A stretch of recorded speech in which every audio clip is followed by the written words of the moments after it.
My Elder Brother. This is a story by Munshi Premchand entitled Bade Bhai Sahab. The story shows that experience is as important as hard work. Scene 1. A hostel room. Two brothers, aged 9 and 14 years, sitting at a study table. The elder brother, Bhaiya, is reading a book and the younger one, Munna, is drawing pictures of birds and animals.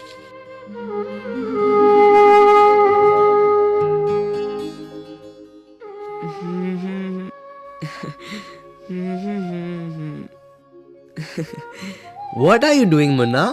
I'm drawing. When will you study? Where were you in the morning? I was playing. Huh?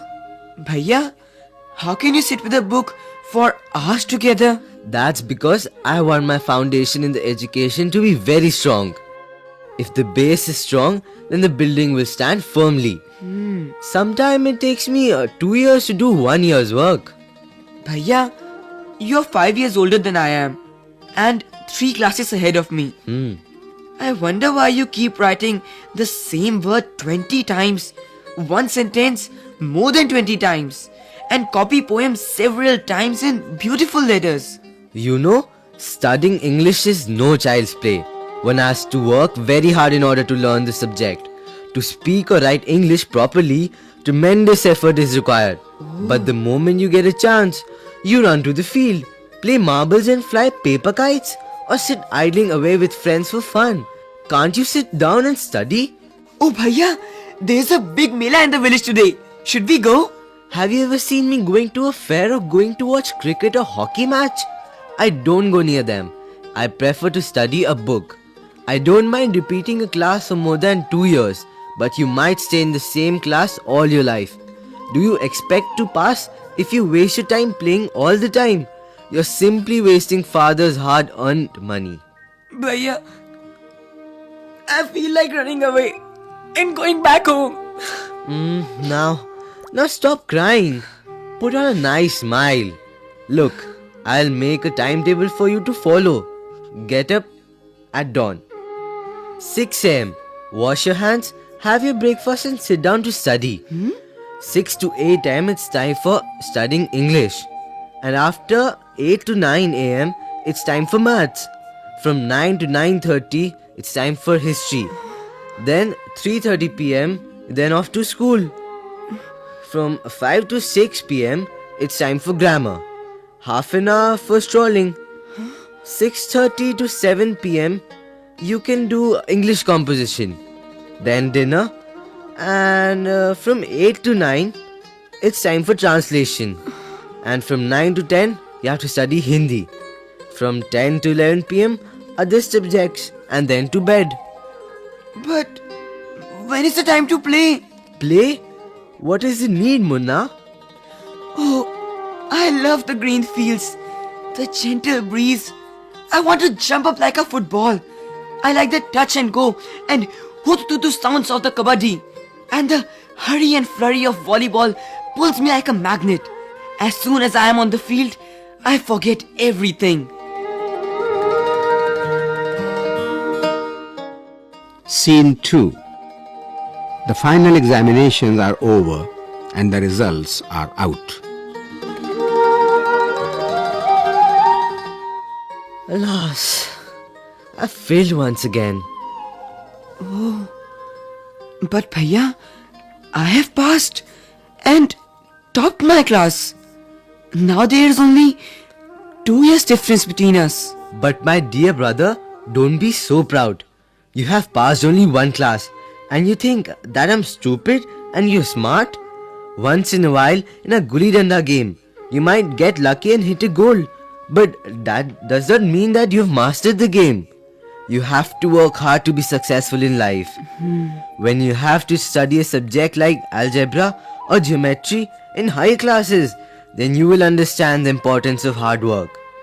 In geometry, if one writes ACB instead of ABC, the answer is marked wrong. The examiners will not spare you. They want you to learn word by word from the textbooks. Oh, Bhai Sahab, this is scary. I don't think I want to go to the 9th class now. But I will still complete my day's homework so that I can get no punishment in class. Just today, we were asked to write a short essay on the topic of punctuality in 4 pages. And imagine, can something be written on 4 pages and still be short? It's also mixed up. Thank God. It was time to school, or else the scolding would have gone on and on.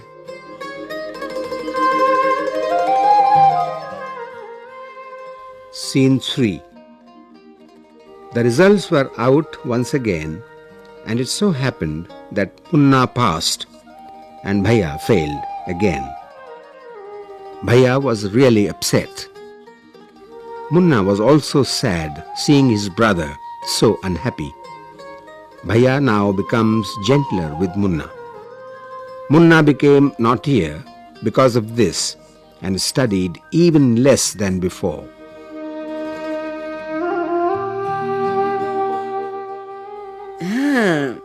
I'm lucky. I can pass easily. I did not study so hard. Now I can play games with my friends and fly kites. But I should still be careful that Bhaiya does not see me flying kites. Aren't you ashamed to be playing kites all day long? Don't you realize that now you are in 8th class and are not studying in lower class? If you think that I'm just 1 class ahead of you and I can't say anything, you're wrong. I am 5 years older than you are and will always be. Understanding does not come only from by reading books. Look at Ma and Baba. Ma has never gone to school and Baba has only passed 5th class. Really, Bhaiya? Is that true? Yes, there are 1,000 things that they know more than you or me. And even if we have studied the wisdom of the whole world, Ma and Baba will always have the right to explain to us and correct us. Now, what would you do if I were to fall sick today? I don't know, Bhaiya. I would tell Baba and he would rush to the hostel. Ah, I expected this answer. Now Baba would not get upset. He would first try to find out what was wrong and then he would call a doctor. Baba wouldn't know exactly what to do. They have more experience than us. Bhaiya, I'm sorry. What you say, it's true. I also like to play and fly kites. But if I also play, then how can I watch out for you? You are my responsibility, Munna. I love you, Bhaiya.